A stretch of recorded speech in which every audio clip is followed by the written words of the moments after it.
Ay, Dios.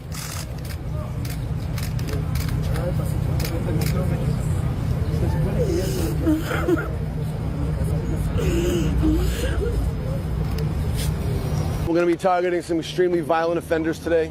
Within moments, the officers are on the move, with eyes on their first target. Waking up to news that mass deportation started today, so if you're an immigrant, please know that you have the right and share this to everyone you know so everyone's aware. You have the right to remain silent. If ICE knocks on your door, you don't have to answer it. Do not consent to any searches if they do not have a warrant signed by a judge. They don't even have the right to be in your property, so please remain silent. Do not sign any documents, especially if you do not understand. If you are in public and ICE stops you, please remain silent. You do not have to disclose your immigration status. They do not have the right to search your belongings or your bag without a warrant. You do not have to answer their questions. Please do not give them information that they can use against you. Share this information to people that you know, your friends, your family, especially if they are undocumented immigrants. Please stay on the lookout.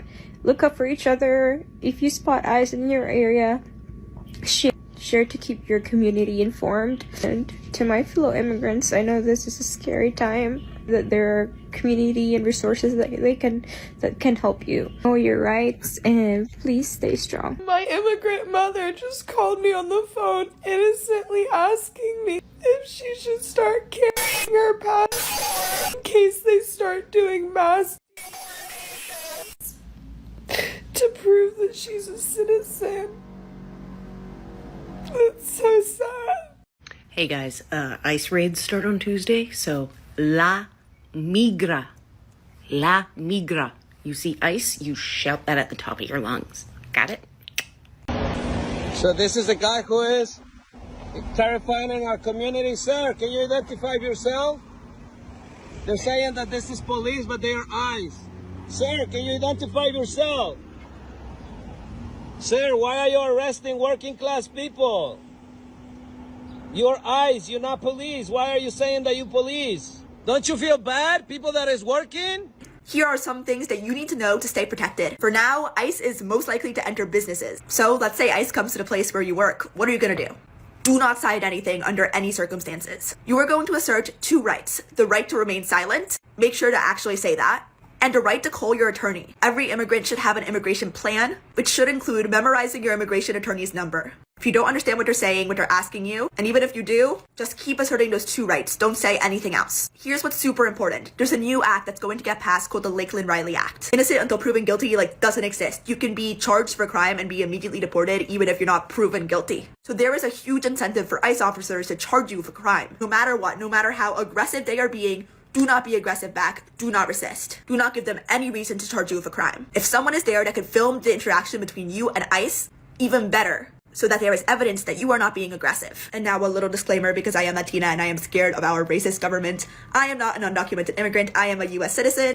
Donald Trump wasted no time reigniting his immigration crackdown. According to NPR, raids are targeting cities far beyond the border, sparking outrage and fear among communities. In Newark, NPR reports that ICE detained both undocumented migrants and U.S. citizens in a controversial raid. We have confirmation of an ICE raid at a business establishment in Newark, New Jersey that led to the arrest of a U.S. military veteran. ICE did a raid in New Jersey today, and it proved that this was never about undocumented immigrants. This was never about criminals or safety. This was about imprisoning anyone who they deemed to be an immigrant. ICE went to Newark, New Jersey today. They went to some random business venue and just started arresting people. They arrested anyone who they thought was undocumented. And within all the people that they arrested were U.S. citizens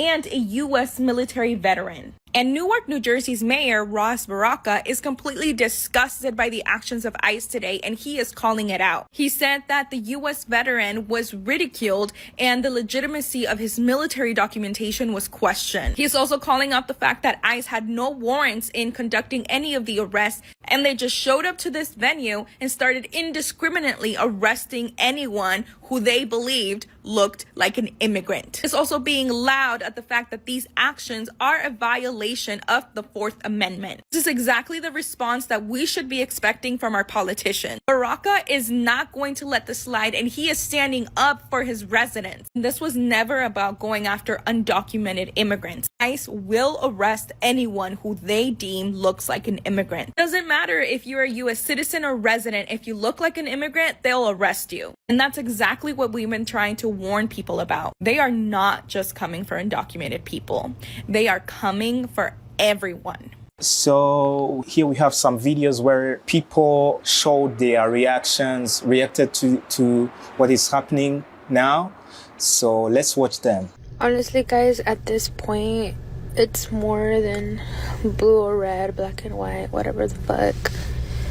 We live in such a cruel world today that our children are no longer safe in schools. People are no longer safe in hospitals. People have the biggest fear to leave their house to go to work, and also living in the fear that they don't know how they're going to provide for their family. And it's even more so sad that so many Latinos, so much of our raza is pro this Chiro guy. I don't even want to say his name. But I ask you guys, let's come together in prayer, because what else can we do? Spread the word, share resources, let people know they have rights.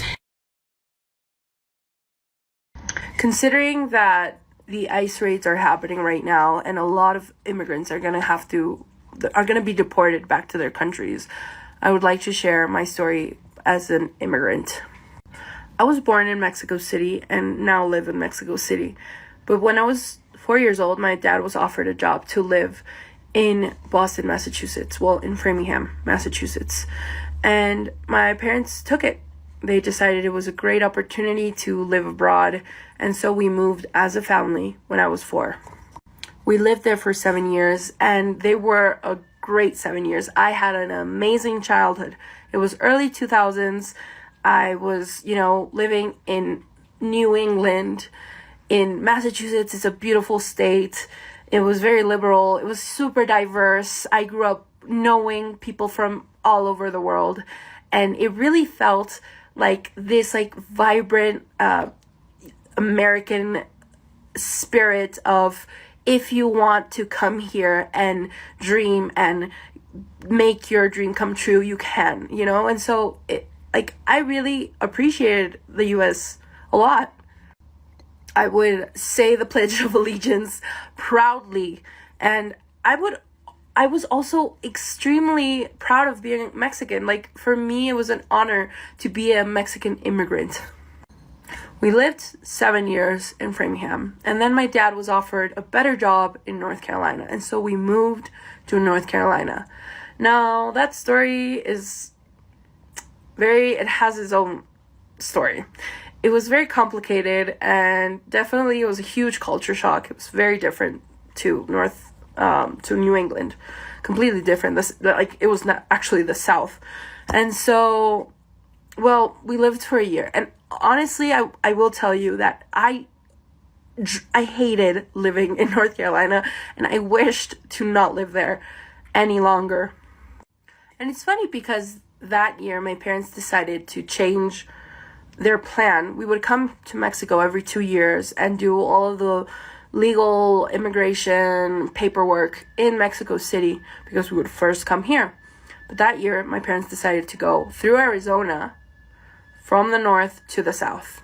And so our date to go to the embassy was going to take place in Nogales in the north, in the border. And I don't know if it was because it was the border. I don't know if it was just bad luck. I don't know if it's because of Obama, that Obama had just entered presidency. I have no idea. But the point is that that year, my father did not have a paper. They told him that he had his visa, like, had expired. He was not gonna be able to renew it.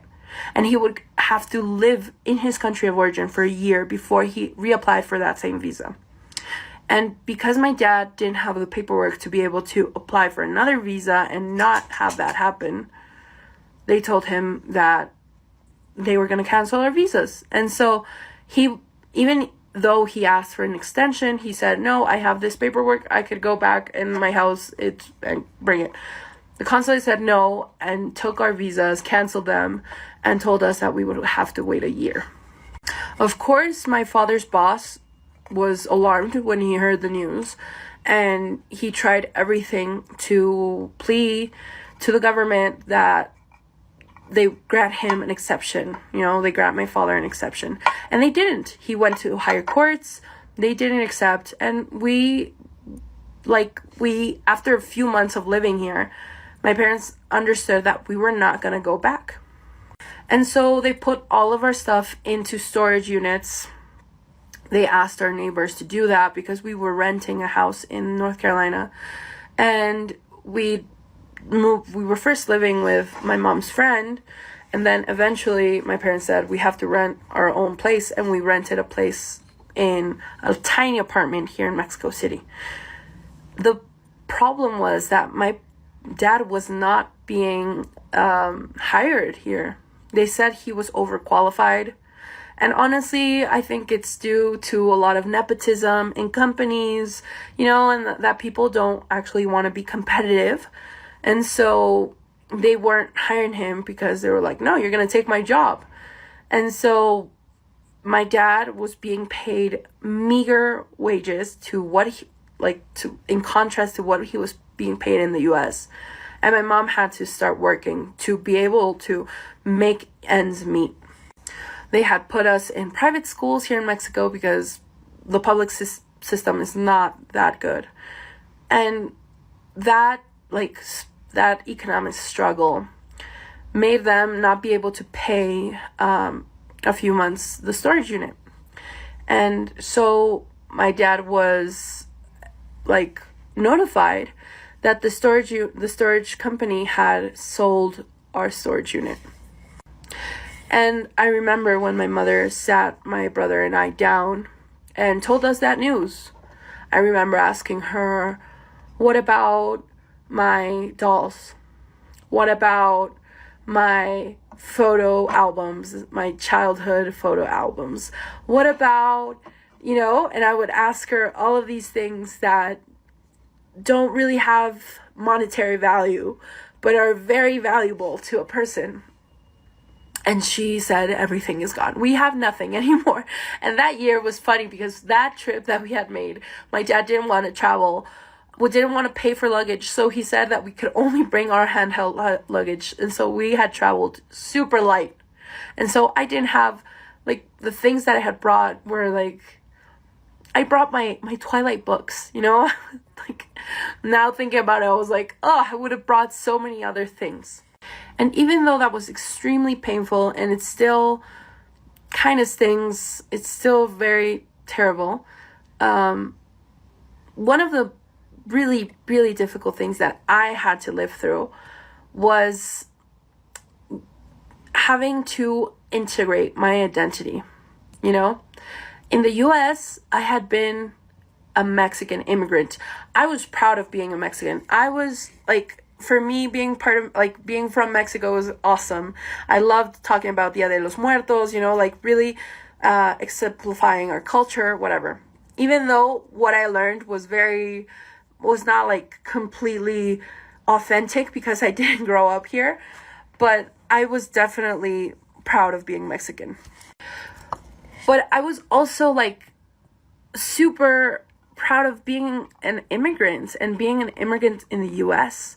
For me, that was a great thing. I didn't see the US as a terrible thing, because it was still the time when, you know, like, we all believed that the US was a champion and was amazing, and that, you know, they were doing amazing things. And so here in Mexico, the view is a bit different, you know.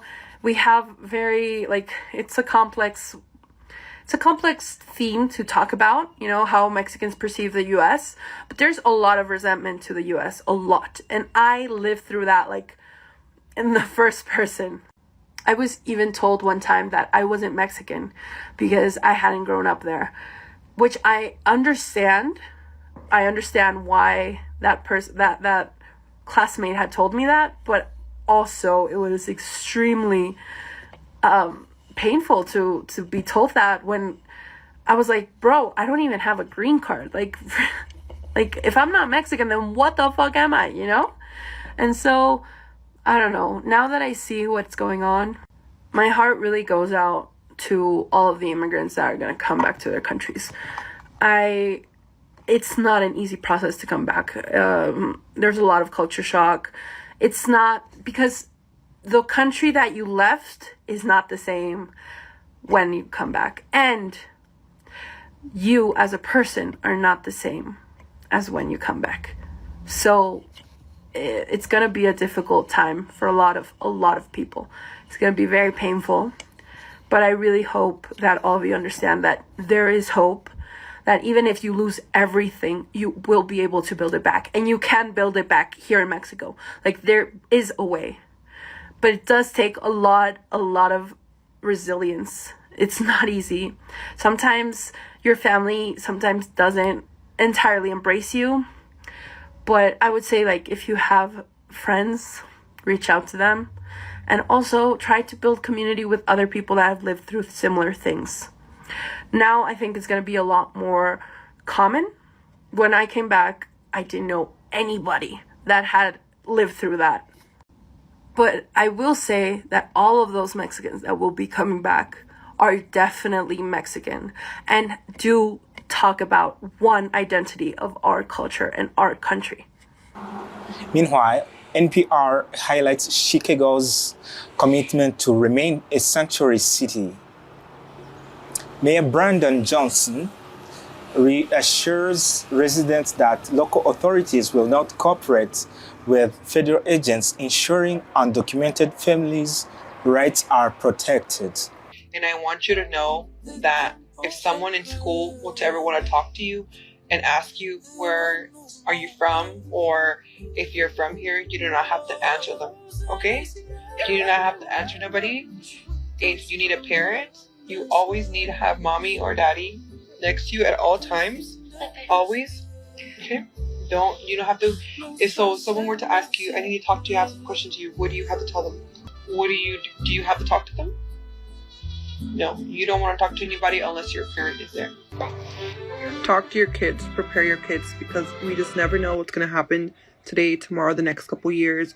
Unfortunately, all we can do is just prepare ourselves and our kids for anything that can possibly happen. I pray for every single person out there, and I wish, the next 4 years to go by smooth, and just pray for every single one of you, because we just never know.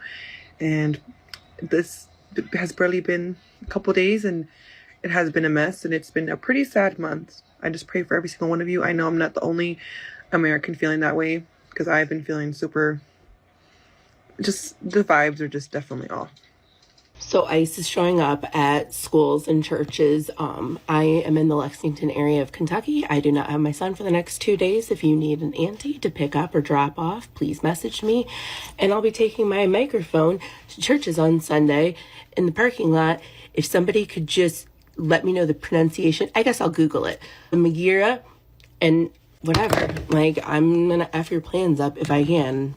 I have white privilege and I'm going to use it. Hey y'all, I've already seen a mass amount of people blaming all Latinos for the Trumpian win, particularly those that voted in Florida and Pennsylvania. But I want y'all to know that Mexican people demographically do not typically vote for Republicans. It is actually typically Cubans and other Central Americans. This is courtesy of Pew Research Center. As you can see here, Cubans typically are the ones who vote for the GOP, and Mexican people typically tend to vote for the Democratic Party. This is because Cubans live in a country that is heavily sanctioned by the United States, and as a result, it is very impoverished. But the Cubans who migrate here are under the impression that the reason that their country is in shambles is because of socialism. So they fundamentally oppose any policies that are beneficial to the general public because they are afraid of communist policy. And it's important to get specific because there are many different ethnic groups inside of the Latino community, and that includes Black people. There are Haitians who are Latinos, and don't y'all forget. All right, my fellow Latinos, stop scrolling. Watch this video if you're Latino and you live in California, or even if you don't live in California. There are two big things going on right now within our community. One being the whole ICE raids that are going on in Bakersfield and Bakersfield surrounding area. I would love for you guys to tag any attorneys or any kind of resources specifically towards the ICE raids. I don't care, stitch this video, duet, screenshot, whatever you need to do. Would love for this to turn into a thread of a resource. And as far as the fires, I've posted stuff on my Instagram for food and shelter. Those in LA that have been affected or displaced by the fires. Please, please, please, like, this is a time for us to come together and help each other out within our community. The last 3 days in LA have been like living in hell, not only because of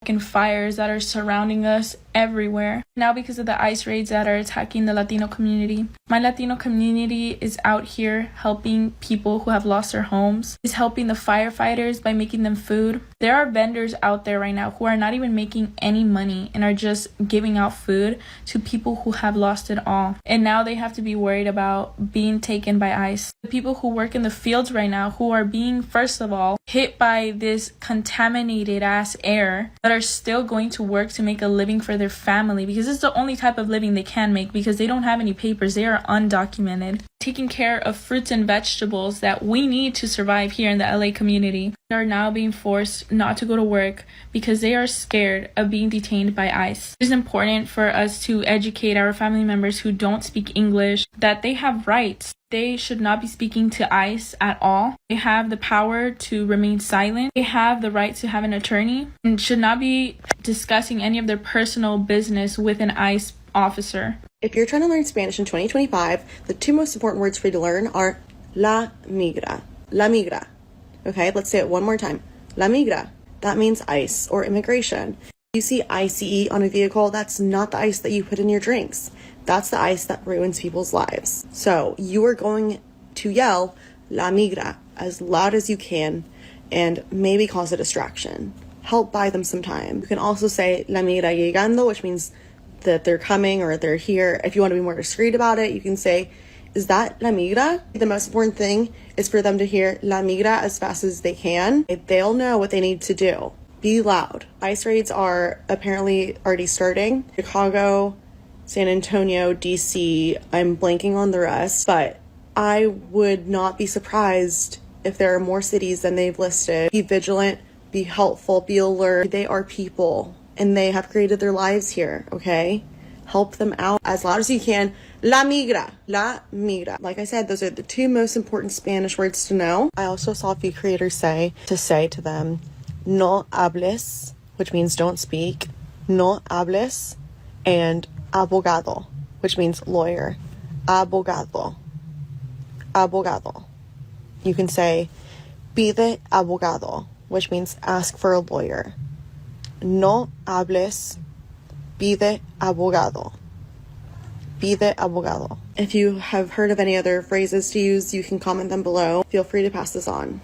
I do not mean to get serious on a Wednesday night. Sorry if you're having a good day, but I think it's important to spread awareness about what is happening right now in Bakersfield, California. I live pretty nearby, and I don't know if you guys have heard, but there is or has been an ICE raid.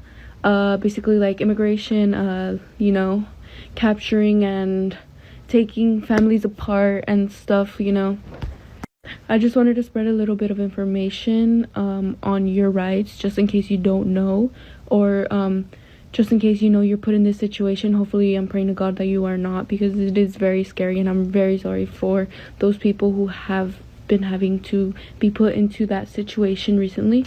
If you were to ever be put in this situation, just stay calm. That is the best thing you can do. Keep your hands where the police can see them. Do not provide them with any false documents, anything false. They will hold that against you. Remember that anything you say or do will be held against you at your you know. So do not risk anything. Do not be do not threaten the officer. Just remain calm and just chill out. Do not lie about your status. Do not provide false documents. Do not even say anything about your status. You have the right to not answer any questions. You do have the right to not say anything. You do not have to speak. You do not have to tell them anything. You do not have to answer their questions. All you have to do is stay quiet. There's nobody allowed to search you, nobody allowed to take possession of any of your belongings, nobody's able to enter your house without a warrant. Make sure you see that paper. Make sure that they provide you with the paper if they want to have access to your premises. If you are over the age of 18, make sure that you are carrying your papers with you at all times. And if you do not have them, you tell the officer that you do not have them at the moment, or you don't even have to tell them anything at all. You can just stay quiet and let them know that you do not want to say anything until your lawyer is present. So remember what I said, you have the right to remain silent. They do not have a right to search you. They do not have a right to ask you where you are from. If you are arrested or detained, you do not have to talk to them. You do not have to say anything. Also, you are required a lawyer. So I decided to keep my daughter home because she had a little bit of a fever. So I go across the street to Walgreens to grab her some Tylenol. I see 3 undercover cops. They look like undercover cops to me, but I didn't think none of it. So I left Walgreens. I went to 7-Eleven real quick to grab me a French vanilla Frappuccino real quick. So I go in there. I see 4 more of these. Right. So I asked one of them, I was like, hey, are y'all undercover cops? Because I just seen like a couple of y'all up the street at Walgreens. And he was like, something like that. He was like, we're here from out of town working. He was like, but, have a great day. You could tell he wasn't trying to tell me too much. But I was being nosy as hell at this point. So tell me why I get home. My neighbors are immigrants, right? They packing their shit up. They've been packing their shit up for the last 3 days. They said that they're moving to the Southlands area because they are, tired of seeing these Venezuelans over here, lurking around late at night. And I don't see them over here. But when I do my comedy shows and I get home late at night, that's when I be seeing these motherfuckers lurking around. So I be having my taser, my pepper spray on that, and I hurry up and I run to the house because my son be watching my daughter for me when I be doing my shows. So it hit me. It hit me when I went to take out the trash and I seen them damn Venezuelans packing their shit up and leaving. It hit me like ICE is really fucking here. ICE is really here in Denver, Colorado to do these raids. If you have kids that are born in America and you are undocumented and your kids are U.S. citizens and they born here, they are not considered U.S. citizens. Like, everybody getting set the fuck back at this point. And so it makes me nervous for the people that I know that are hard workers, that are genuinely here trying to get their paperwork done and trying to get their paperwork in order. Those are the people that I feel bad for. The only people I don't feel bad for is these damn Venezuelans, because they do be out here lurking at night and they do be into shit. They be touching people's shit, stealing people's cars. They do be out here doing the most. Those are the only motherfuckers that I feel like gotta go. But everybody else, y'all please be safe, because ICE is out here in Denver. So please be safe and stay out the way. And I know y'all ain't gonna see them damn Venezuelans trying to clean them damn windshields today, because ICE is really out here. Be safe, y'all. Tell me, how do you feel about these enforcement actions? Share your thoughts, and please subscribe and share this video. See you next time.